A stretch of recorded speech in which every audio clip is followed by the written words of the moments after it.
Excellency, peace and prosperity cannot coexist with terrorism and the proliferation of weapons of the mass destruction in the hands of the non-state actors and the terror groups. Dealing with these challenges require decisive action, and we must unite in our fight against these evils for our collective safety and security. It is imperative that those who sponsor, nurture and utilize terrorism for their narrow and selfish ends must bear the consequences. Some countries use cross-border terrorism as an instrument of policy and provide shelter to terrorists. There should be no place for such double standards. SCO should not hesitate to criticize such nations. India's zero tolerance for terrorism is manifest today through its actions.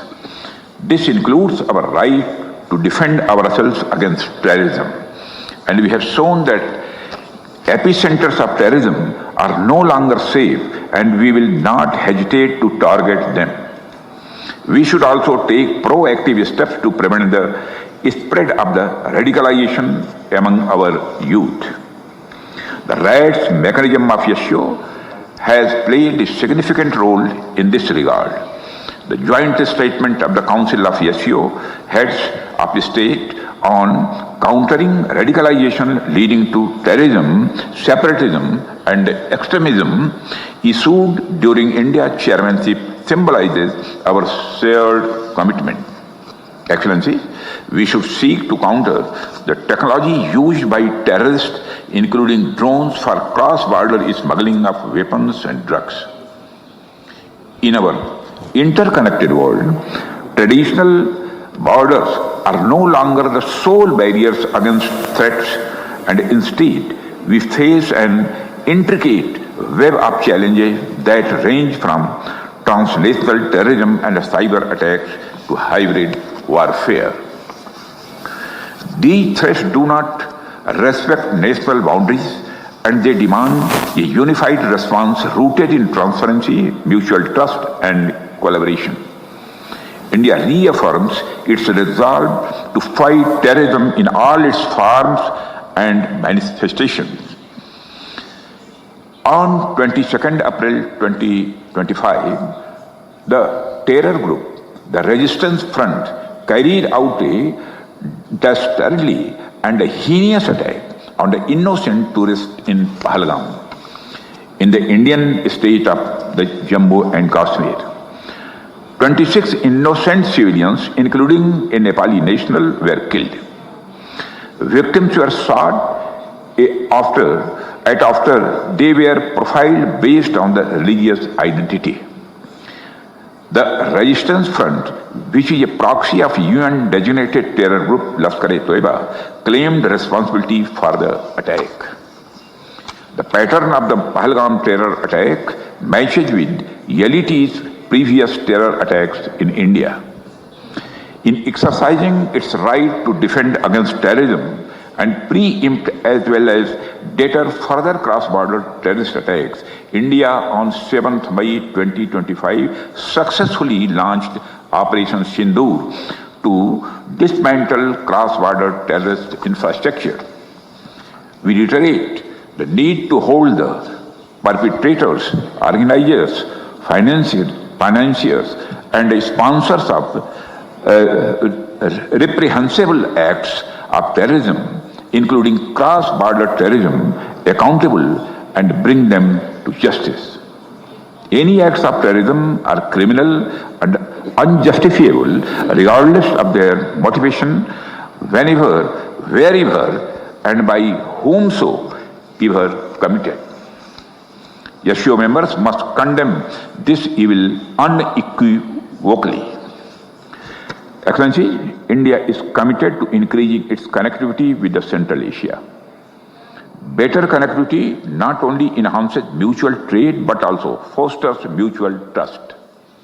However, in these efforts, it is essential to uphold the basic principles of the SCO Charter, particularly respecting the sovereignty and the traditional integrity of member states. India has been consistent and steadfast in its policy in support of peace, security, and stability in Afghanistan. Our immediate priorities in Afghanistan include providing humanitarian assistance to Afghan people and contributing to Afghanistan's overall developmental needs. As Afghanistan's largest regional development partner, India continues to implement capacity building initiatives for the Afghan people. Excellencies, the COVID-19 pandemic has laid bare the fact that the pandemics recognize no boundaries and that no one is safe till everyone is safe. This is a warning sign of how non-traditional security challenges like pandemics, climate change, food and water security, and associated societal disruption can impact our people's lives.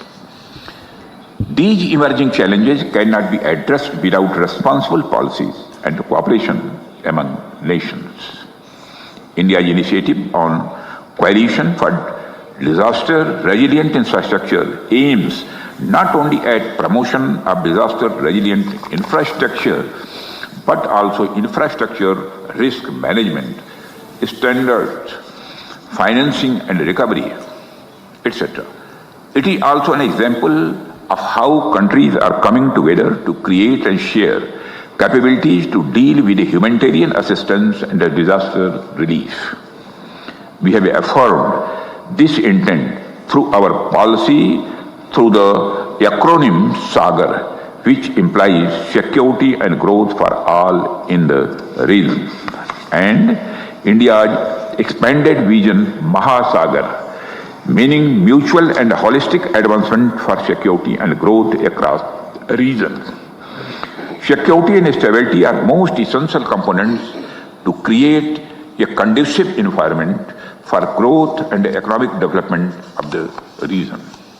India has sought to build consensus on dealing with global challenges on the basis of motto One Earth, One Family, One Future, which is founded on our civilizational ethos of Vasudhaiva Kutumbakam. The world is one family. Mutual understanding and mutual benefit must be our guiding principles. Excellency, India supports greater cooperation and mutual trust among SCO members. We should collectively aspire to fulfill the aspirations and expectations of our people as well as tackle today's challenges. We must all be in lockstep in our endeavor in strengthening stability and security in our neighborhood.